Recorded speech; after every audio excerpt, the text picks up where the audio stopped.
So hello guys, आप सभी का हमारे यूट्यूब चैनल एग्ज़ाम की में स्वागत है। तो आज का हमारा सब्जेक्ट है इन्वायरमेंटल स्टडीज़। तो आज हम लोग इन्वायरमेंटल स्टडीज़ में इंट्रोडक्शन पढ़ने जा रहे हैं। इंट्रोडक्शन में हम लोग का फर्स्ट टॉपिक है इकोलॉजी। इकोलॉजी इसी को हिंदी में बोलते हैं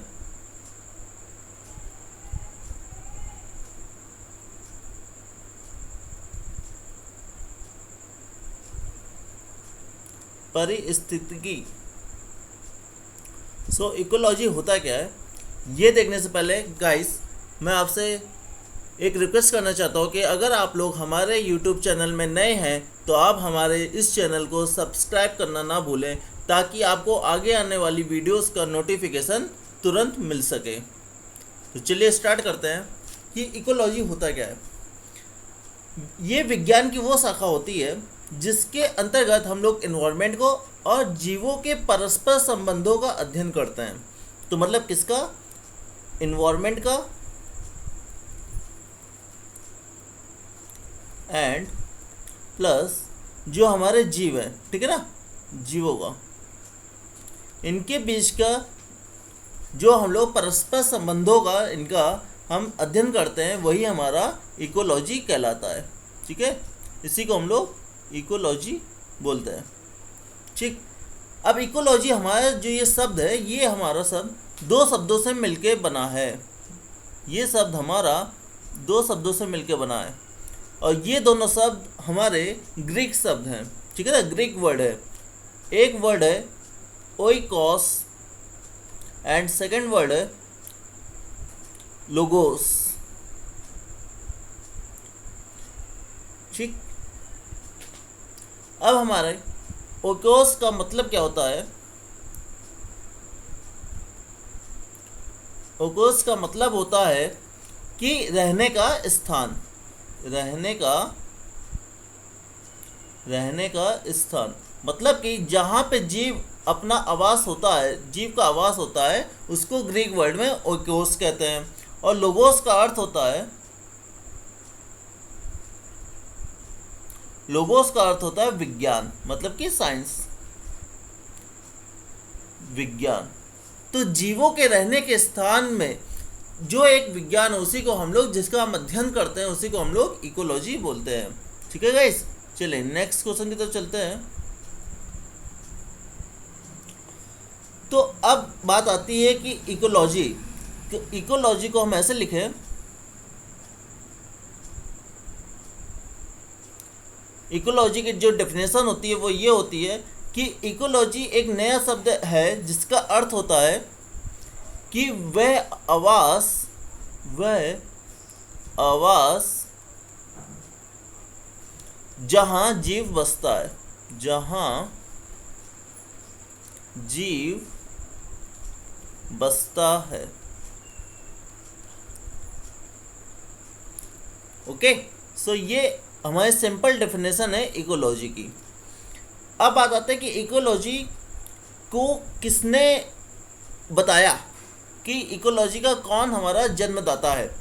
तो हमारे एक साइंटिस्ट थे जिनको नाम था थियोफ्रेस्टेस।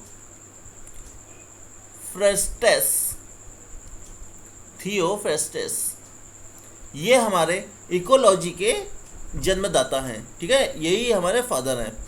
अब इकोलॉजी के अंतर्गत समुद्र, मरुस्थल, जंगल आदि सभी क्षेत्र आते हैं, जिसमें मानव जाति, पेड़ पौधे, जीव जंतु आदि एक दूसरे पर निर्भर होकर भोजन और अपने रहने के स्थान का और अन्य कार्यों के लिए एक दूसरे पर निर्भर होते हैं। ठीक है, एक दूसरे से संबंध बनाते हैं।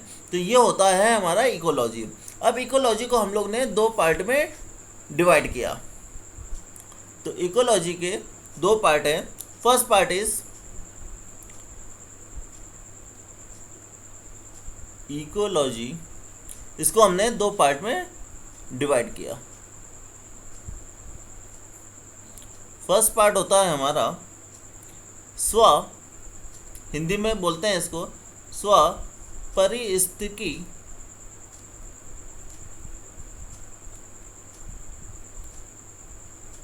इसी को इंग्लिश में बोलते हैं ऑटो इकोलॉजी। और सेकंड पार्ट होता है हमारा सपरिस्थितिकी। सपरिस्थितिकी,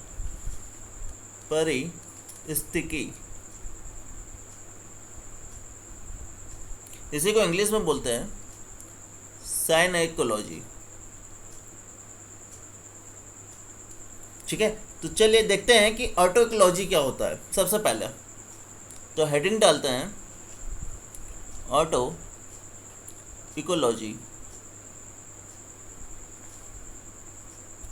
तो ऑटो इकोलॉजी के अंतर्गत किसी भी एटमॉस्फेयर जिसमें एक विशेष प्रकार की प्रजाति के जीवों का पोषण होता है, उसकी वृद्धि होती है, वो अपना जनन करता है, तो इस प्रकार वो एक अपना जीवन चक्र आदि का अध्ययन करता है, उसी का अध्ययन किया जाता है, वो हमारा ऑटो इकोलॉजी होता है।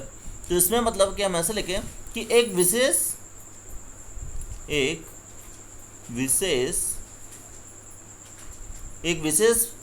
प्रकार की प्रजाति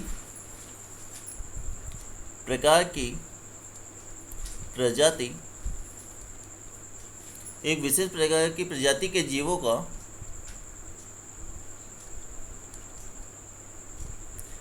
का पोषण होता है, इनकी वृद्धि होती है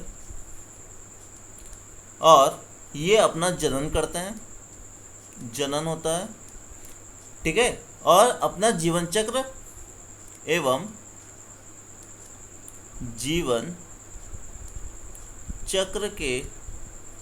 जीवन चक्र का अध्ययन किया जाता है।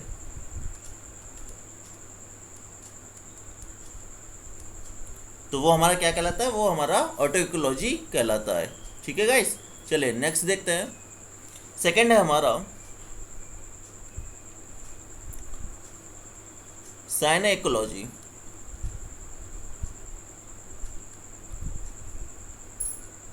इसमें क्या होता है, इसके अंतर्गत किसी एक विशेष वातावरण में रहने वाले विभिन्न जीव समुदायों एवं उसके इकोसिस्टम में सजीवों के आपसी संबंधों का हम लोग अध्ययन करते हैं।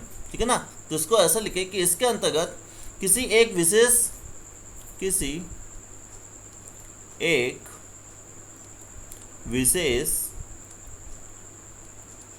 एटमॉस्फेयर में रहने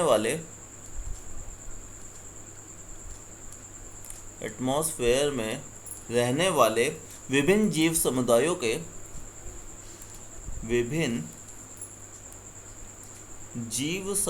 के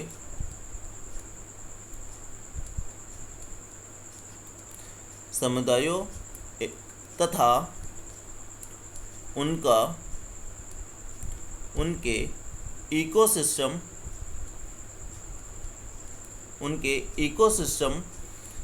में सजीवों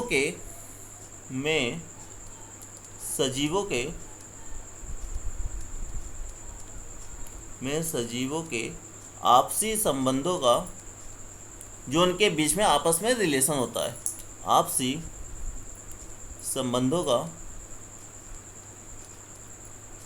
अध्ययन किया जाता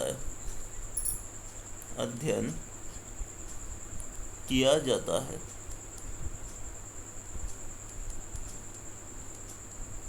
ठीक है, तो ये दो टाइप के हमारे इकोलॉजी होते हैं। ठीक है, अब इसमें आता है कि हमारा इकोसिस्टम, हमने बात की यहाँ पे इकोसिस्टम की, तो ये अब देखते हैं ये इकोसिस्टम क्या होता है। सो हमारी नेक्स्ट हेडिंग है इकोसिस्टम। ठीक है, इकोसिस्टम को हम लोग हिंदी में कहते हैं पारिस्थितिकी तंत्र।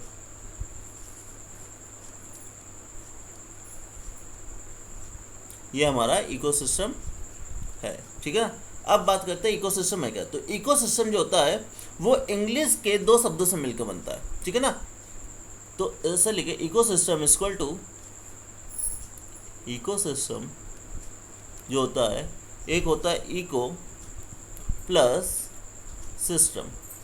ये दो शब्द हमारे इंग्लिश के हैं और इन्हीं से मिलकर हमारा इकोसिस्टम बनता है। तो इको का मतलब होता है चारों ओर, मतलब कि हमारे चारों ओर को हम लोग इंग्लिश में इको बोलते हैं, और सिस्टम का मतलब होता है तंत्र, ठीक है, या इसको हम लोग बोल सकते हैं व्यवस्था, इसको तंत्र बोलिए या फिर व्यवस्था, ठीक है। तो दो शब्दों से मिलके बनता है हमारा इकोसिस्टम।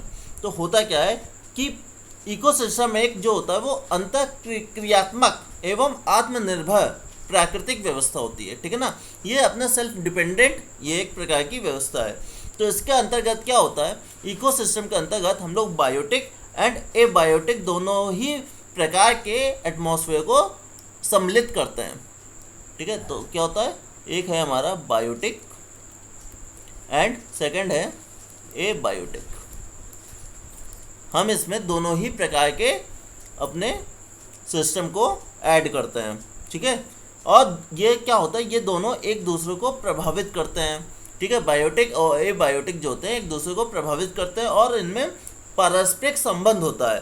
तो इस प्रकार एक दूसरे के बिना इनका कोई भी महत्व नहीं होता। तो ये मतलब अगर हमारे पास बायोटिक होगा तो हमारे पास हमारा एबायोटिक भी होगा, ठीक है। तो चलिए अब देखते हैं कि ये होते क्या है बायोटिक और एबायोटिक सिस्टम। पहला हेडिंग डालते हैं कि ये हमारे कंपोनेंट्स है इकोसिस्टम। तो हेडिंग होती है components of ecosystem, components of ecosystem, ठीक है। तो फर्स्ट है हमारा एबायोटिक, इसी को हिंदी में हम लोग बोलते हैं अजैव घटक, अजैव घटक, ठीक है। तो होता क्या है कि जो हमारे अजैव घटक होते हैं इसमें हमारा आता है पहला तो इनऑर्गेनिक मैटर, ठीक है। अजैव घटक में फर्स्ट पार्ट की बात करें तो इसमें है हमारा इनऑर्गेनिक मैटर। एबायोटिक का मतलब है जो चीज़ निर्जीव है वो एबायोटिक में आती है और जो चीज़ सजीव होती है वो बायोटिक में आती है। तो अब बात करते हैं इनऑर्गेनिक मैटर की, ठीक है। इसको हिंदी में बोलते हैं हम लोग अकार्बनिक,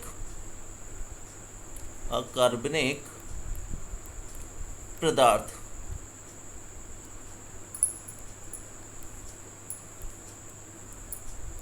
ठीक है।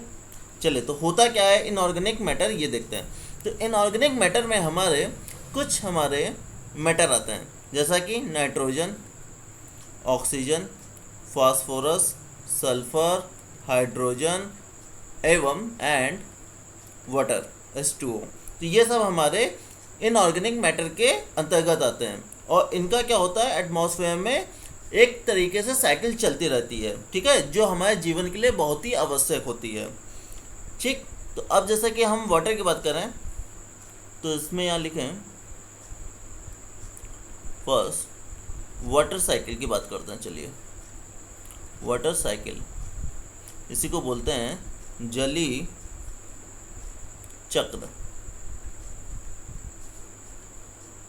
Water cycle. तो होता क्या है कि जो हमारा भूमंडल है, ठीक है ना, मतलब हमारी अर्थ पे जो पानी का लगभग 73% हमारा पानी हम जानते हैं, ठीक है, 73% हमारे वाटर में, हमारे अर्थ में वाटर है, ठीक है, जिसका इसका 73% का 97% जो होता है वो हमें कहाँ मिलता है, वो हमें ओशियन में मिलता है। मतलब कि हमारे समुद्र में 97% वाटर है।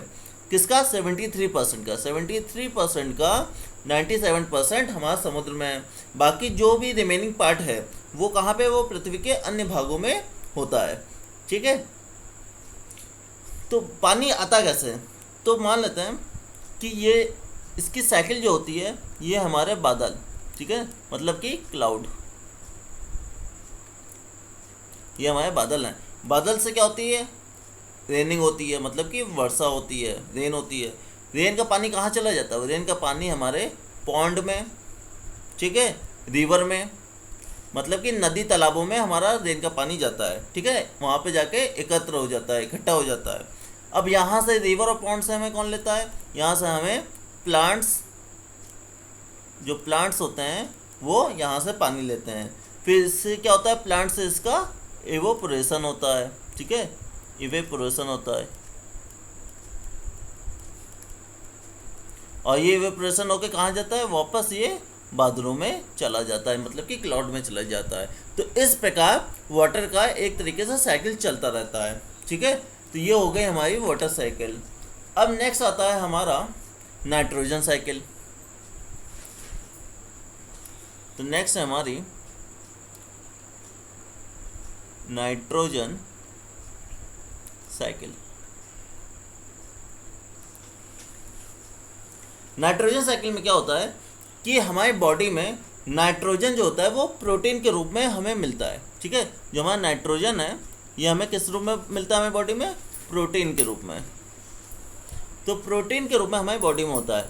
और पेड़ पौधों और जानवरों की बात करें तो इनके द्वारा ये पृथ्वी पे इनका साइकिल चलता रहता है, ठीक है। तो एक प्रकार जो ये साइकिल बनता है इसको ऐसा समझे कि नाइट्रोजन जो है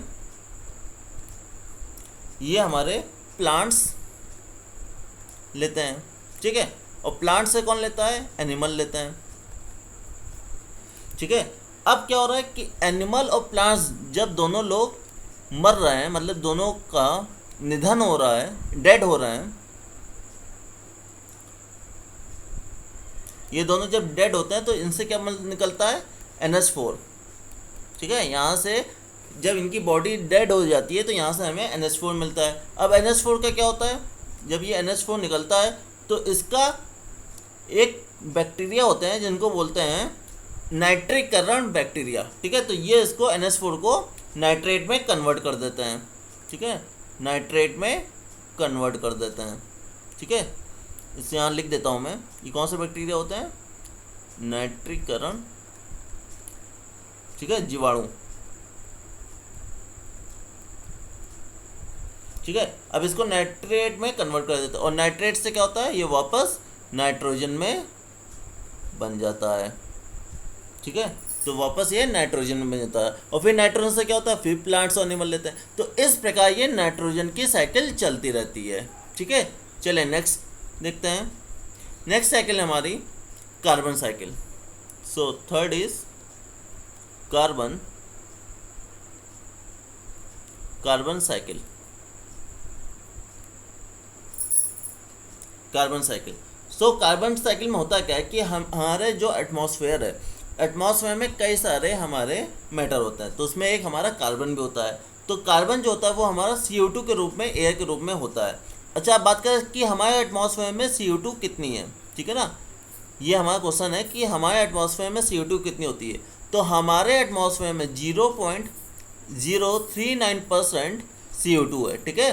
मतलब कि जैसा कि हम जानते हैं कि कितना 21% हमारी ऑक्सीजन होती है, ये हमारी ऑक्सीजन होती है, और 0.039% ये हमारी कार्बन डाइऑक्साइड होती है, ठीक है बच्चों। तो ये चीज़ याद रखना कि 0.039% हमारे एटमॉस्फेयर में कार्बन डाइऑक्साइड होती है।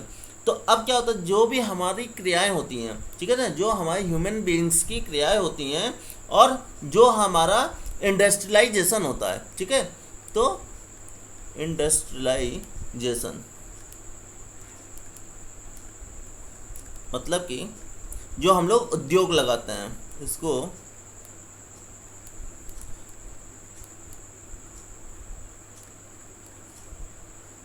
हमारे उद्योग लगाने को हम लोग इंग्लिश में इंडस्ट्रियलाइजेशन कहते हैं।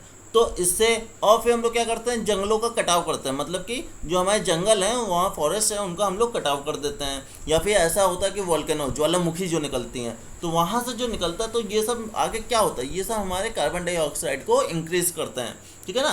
तो इससे क्या होता है, जो भी हमारा जैविक अपघटन होता है, मतलब कि जो हमारा रिडक्शन है जैविक का, वो क्या हो जाता है, वो 95% हमें CO2 गैस से प्राप्त होता है।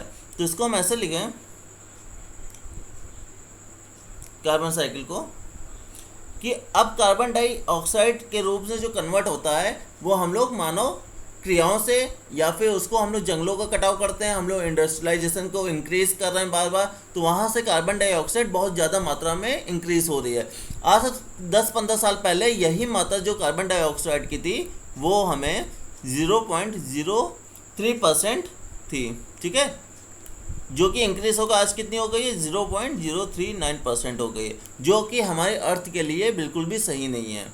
ठीक, तो हमें क्या करना चाहिए, हमें इसको बचाव के लिए हमें पेड़ों को ज़्यादा से ज़्यादा लगाना चाहिए, जैसा कि हम लोग सब जानते हैं। ठीक, अब आता है हमारा नेक्स्ट हेडिंग है बायोटेक। इसको हम लोग इंग्लिश हिंदी में बोलते हैं जैव घटक।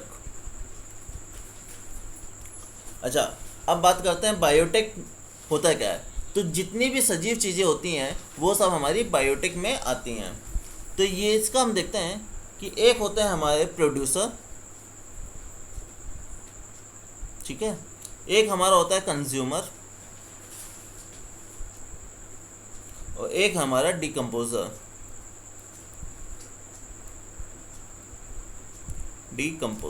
ठीक है, ये हमारे बायोटेक में 3 टाइप के चीज़ें हैं, 3 टाइप की हमारी चीज़ें होती हैं।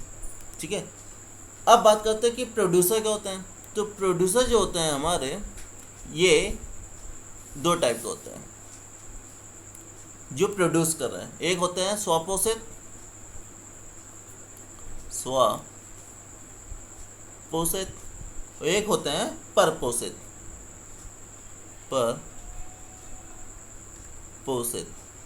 ठीक है, तो और कंज्यूमर हमारे 3 टाइप के होते हैं। ठीक है, कंज्यूमर हमारे कितने टाइप के होते हैं, 3 टाइप के होते हैं। एक होता है प्राइमरी कंज्यूमर, एक होता है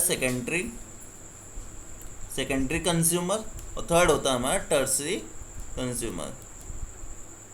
ठीक है, तो चलिए सबसे पहले हम लोग देखते हैं कि स्वपोषित क्या होता है। जैसा कि हम लोग नाम से ही जान रहे हैं, हम लोग अभी क्या पढ़ रहे हैं, प्रोड्यूसर। सबसे पहले हम लोग पढ़ रहे हैं प्रोड्यूसर, जिसको हिंदी में बोलते हैं उत्पादक। और उत्पादक का पहला कैटेगरी है हमारी स्वपोषित। ठीक है, स्वपोषित।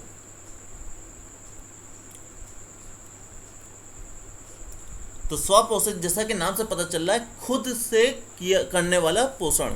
ठीक है, तो ये कौन सा होते हैं, ये हमारे हरे पादप होते हैं और हमारे बैक्टीरिया होते हैं, जो कि क्या करते हैं, सूर्य के प्रकाश में अपने अकार्बनिक पदार्थों को, मतलब कि इनऑर्गेनिक मैटर को, ये लोग कार्बनिक मैटर में ऑर्गेनिक मैटर में कन्वर्ट कर लेते हैं और अपना खुद का पोषण करते हैं। तो ये हमारे कहलाते हैं स्वपोषित। ठीक है, जैसा कि हमारे पेड़ पौधे क्या करते हैं कि खुद को प्रकाश संश्लेषण, मतलब फोटोसिंथेसिस जो अपनी क्रिया होती है उसको करके वो लोग खुद का अपना भोजन बनाते हैं। तो वो हमारे क्या कहलाते हैं, स्वपोषित कहलाते हैं। ठीक है, तो ऐसा लिखें कि हरे पादप एवं पेड़ पौधे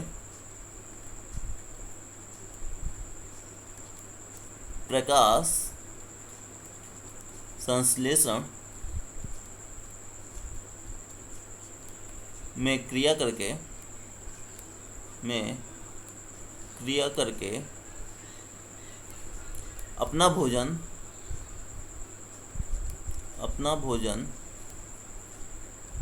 स्वयं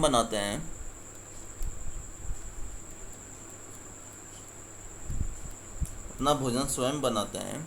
और इनऑर्गेनिक मैटर को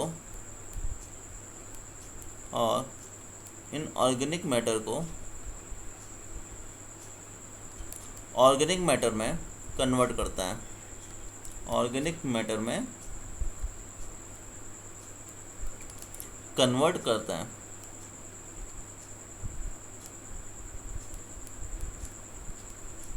वो उन्हें स्वपोषित कहते हैं। ठीक है, सेकंड आता है हमारा परपोषित।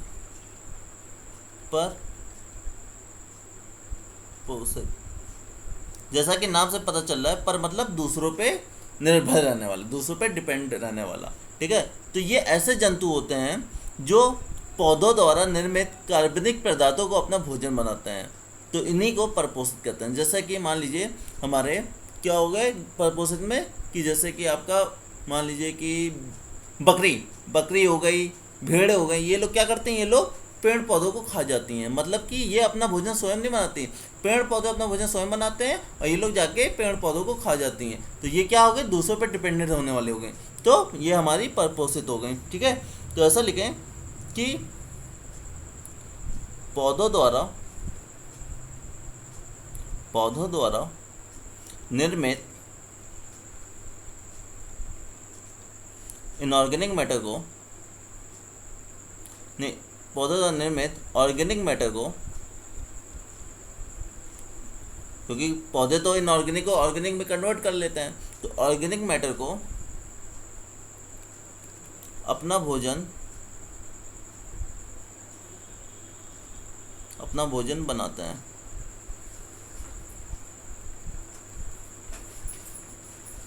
अपना भोजन बनाते हैं, तो इन्हें क्या कहते हैं, परपोषित करते हैं। मतलब कि ये दूसरों पे डिपेंड रहते हैं। ठीक है, चलिए अब आते हैं हमारे सेकंड कैटेगरी पे, जो होती है हमारी कंज्यूमर।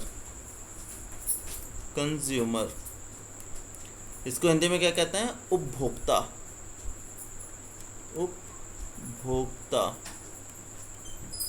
ठीक है, अब हमारे कंज्यूमर कितने टाइप के हैं, ये हमारे 3 टाइप के होते हैं, जैसा कि प्राइमरी कंज्यूमर, सेकेंडरी कंज्यूमर और टर्सरी कंज्यूमर। सो फर्स्ट है प्राइमरी कंज्यूमर, इसी को हिंदी में बोलते हैं प्राथमिक उपभोक्ता।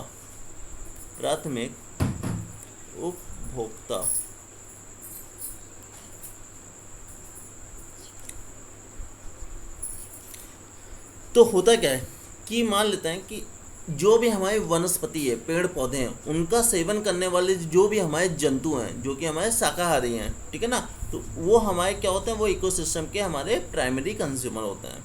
ठीक है, तो इसको ऐसे लिखें, पेड़ पौधों का सेवन करने वाले जीव जंतुओं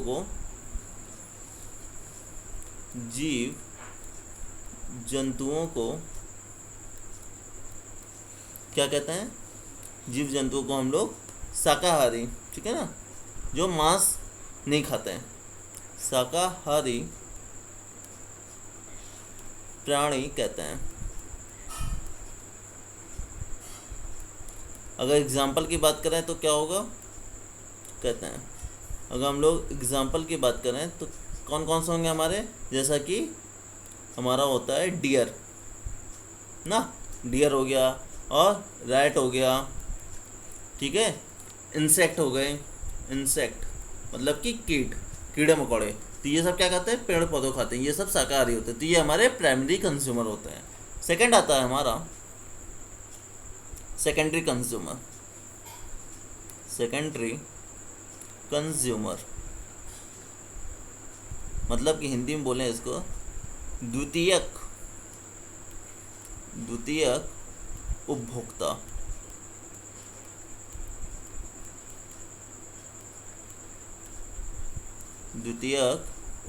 सेकेंडरी कंज्यूमर। तो ये किस टाइप के होते हैं हमारे कंज्यूमर, ये हमारे क्या होते हैं, मांसभक्षी होते हैं। ठीक है ना, ये मांसभक्षी जंतु होते हैं जो क्या करते हैं, शाकाहारी जंतुओं को खा लेते हैं। ठीक है, ये शाकाहारी जंतुओं को खा लेते हैं। ठीक है, तो ये सेकेंडरी कंज्यूमर होते हैं। ऐसे जंतु मतलब ऐसे जंतु जो मांसभक्षी होते हैं,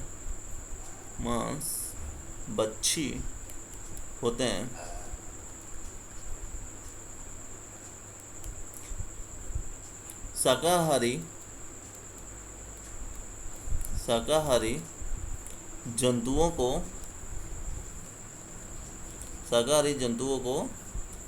का सेवन करते हैं, वो क्या कहलाते हैं, वो हमारे सेकेंडरी कंज्यूमर कहलाते हैं। अगर इसमें हम एग्जांपल की बात करें तो हमारे एग्जांपल क्या होंगे, इसमें एक तो होगा जैसे हमारा स्नेक ना, सांप हो गया, कैट हो गई, तो ये सब हमारे सेकेंडरी कंज्यूमर होते हैं। लोमड़ी हो गई, ठीक है ना, फॉक्स हो गई, तो ये सब हमारे कौन हो गए, सेकेंडरी कंज्यूमर हो गए। अब थर्ड वन आता है हमारा टर्सरी कंज्यूमर, मतलब कि तृतीयक उपभोक्ता।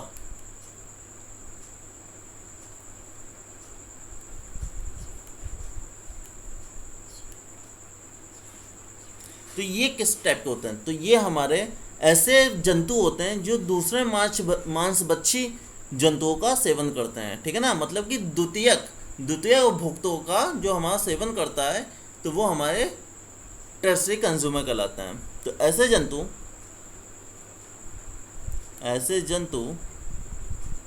जो सेकेंडरी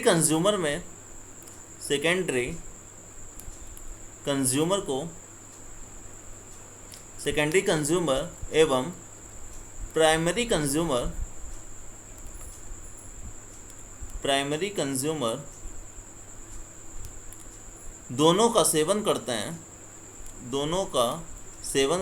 या दोनों का शिकार करते हैं, वो टर्सरी कंज्यूमर कहलाते हैं, ठीक है। तो इसमें अगर हम एग्जांपल की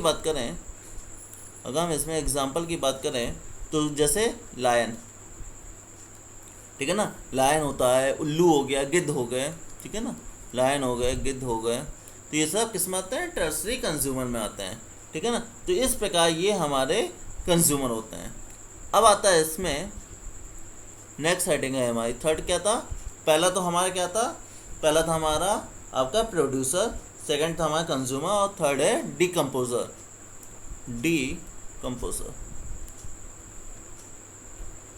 ठीक है ना, इसको हिंदी में बोलते हैं अपघटक, ठीक है, जो हमारा डिकम्पोज कर देते हैं। तो ये एक इकोसिस्टम के ऐसे जीव होते हैं जो हमेशा मृत जीव, मतलब कि डेड बॉडी को अपना भोजन बनाते हैं। तो ये क्या करते हैं, ये डेड बॉडी को क्षय कर देते हैं, मतलब उसका अपघटन करते हैं, लगातार उसको खा के उसको ख़त्म कर देते हैं, ठीक है। तो ऐसे क्या करते हैं, ये कार्बनिक पदार्थों का सरल यौगिक में अपघटन करते हैं, तो ये हमारे डिकम्पोजर कहलाते हैं। तो ऐसा लिखें कि इकोसिस्टम के ऐसे जंतु या ऐसे जीव, इकोसिस्टम के ऐसे जीव जो डेड बॉडी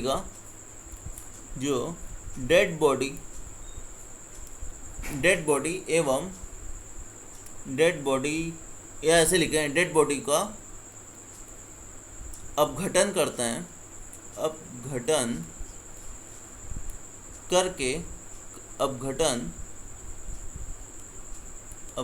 करते हैं, ठीक है। और उनको क्या करते हैं, और उनको ऑर्गेनिक मैटर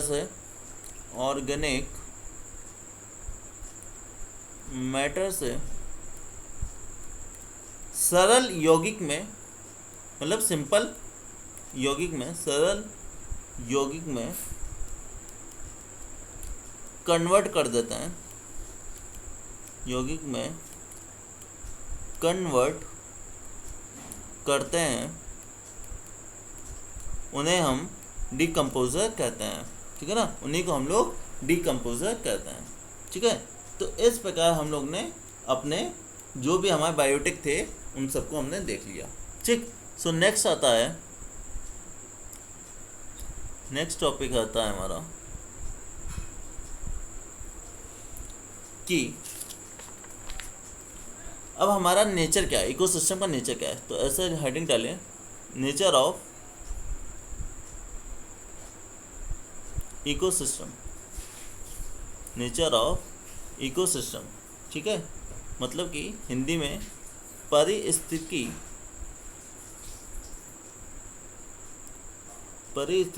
तंत्र की प्रकृति।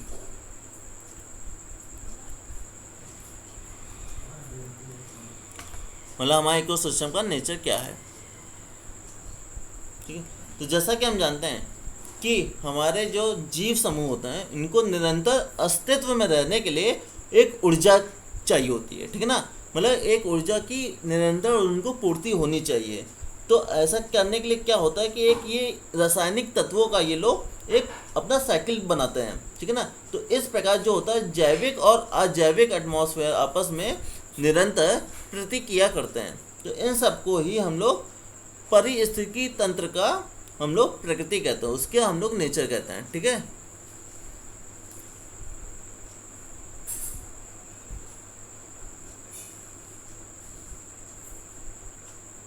एक सेकंड वेट करिएगा।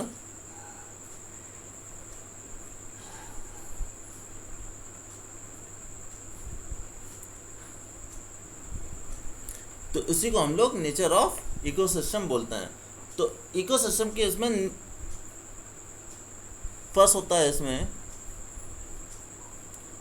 इसमें हम लोग अगर फर्स्ट देखें तो एक तो होता है हमारा जैव समूह, जैव समूह। ठीक, सेकंड होता है इसमें जंतु एवं वनस्पति समूह।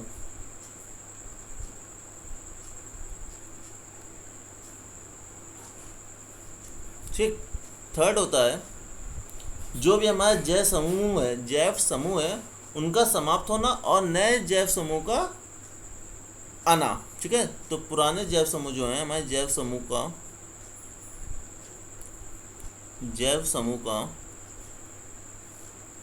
समाप्त होना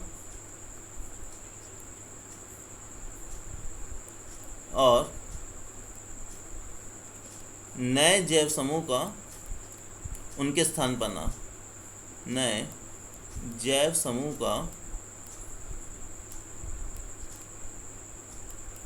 उनके स्थान पर आना।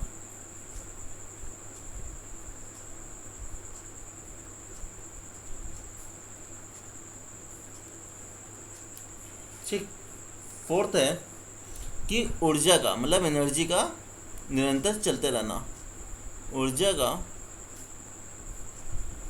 निरंतर प्रवाह होना।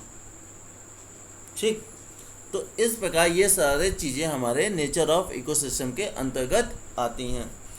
तो इसमें हम लोग एक चीज़ देख लेते हैं कि what is the difference between ecology and ecosystem. ठीक है, जैसा कि आज हम लोग ने इकोलॉजी पढ़ा और इकोसिस्टम पढ़ा, तो इसमें हम लोग ये देखते हैं कि क्वेश्चन है हमारा what is the difference between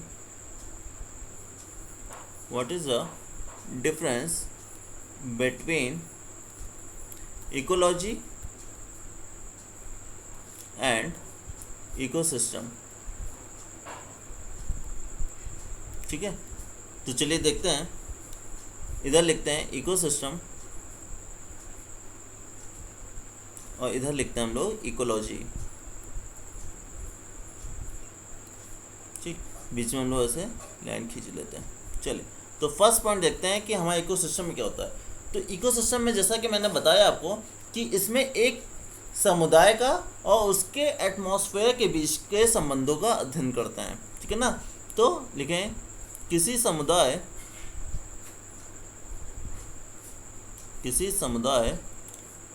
और उसके एटमॉस्फेयर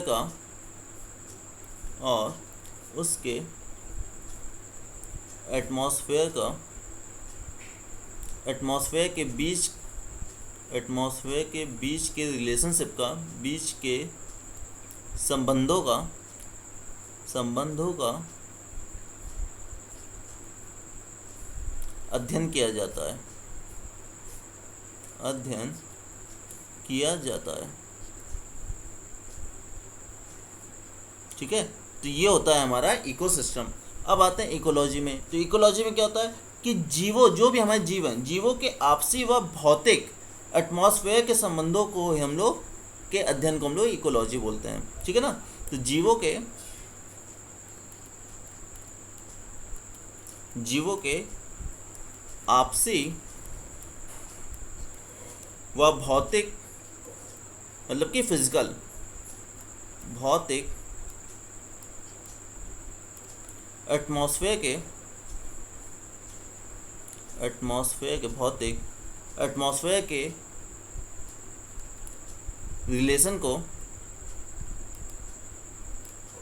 रिलेशन को वैज्ञानिक अध्ययन को रिलेशन के, ऐसा लिखिए, रिलेशन के वैज्ञानिक अध्ययन को क्या बोलते हैं? इकोलॉजी बोलते हैं। अध्ययन को इकोलॉजी कहते हैं, ठीक है ना, इकोलॉजी कहते हैं, ठीक है। तो ये हो गया इसका पहला डिफरेंस, ठीक है, कि इकोसिस्टम क्या है, इकोलॉजी क्या है। सेकंड आता है, सेकंड हमारा है कि जो इकोसिस्टम होता है इसमें जो जैविक और अजैविक मतलब कि बायोटिक और एबायोटिक दोनों ही तत्वों के आपसी इसमें निर्भरता को देखा जाता है, ठीक है। तो हम ऐसे लिखे बायोटिक एंड एबायोटिक दोनों ही तत्वों के, दोनों ही एलिमेंट के आपसी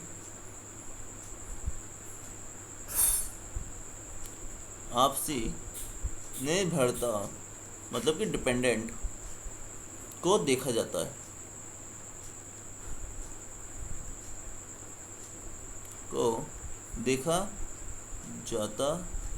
ठीक है। अब अपना आता है सेकंड पॉइंट इकोलॉजी में, किसमें क्या होता है, इसमें होता है ये कि जीवों और उसके इन्वायरमेंट का, ठीक है ना, मतलब कि जीवों और उनके इन्वायरमेंट के बीच के संबंधों का और उनके प्रभावों का हम लोग अध्ययन करते हैं, ठीक है। तो इकोलॉजी में हम लोग क्या करते हैं, जीवों एवं इन्वायरमेंट के बीच में, जीवों एवं उनके इन्वायरमेंट के बीच के इफेक्ट को, के बीच के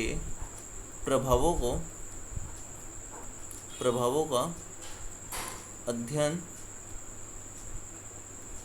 किया जाता है।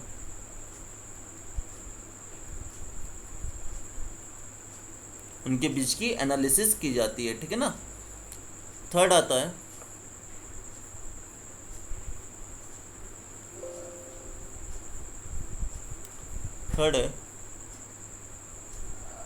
एक सेकंड वेट करिएगा।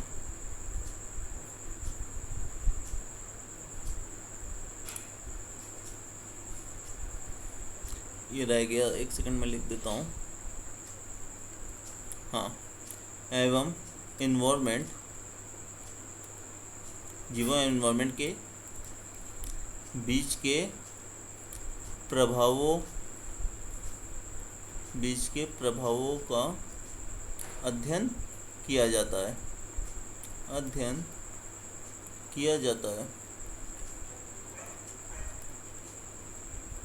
ठीक है। अब थर्ड डिफरेंस है इकोसिस्टम में, कि इकोसिस्टम में जितने भी हमारे जीव और उनके इन्वायरमेंट और उनके बीच के जो एनर्जी है वो इसमें प्रवाह होते हैं, ठीक है ना। तो ऐसा लिखे इकोसिस्टम में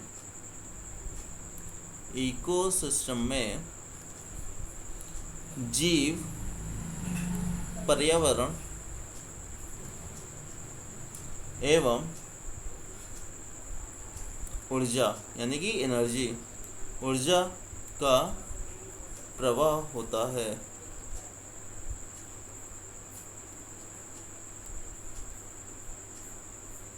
ठीक है।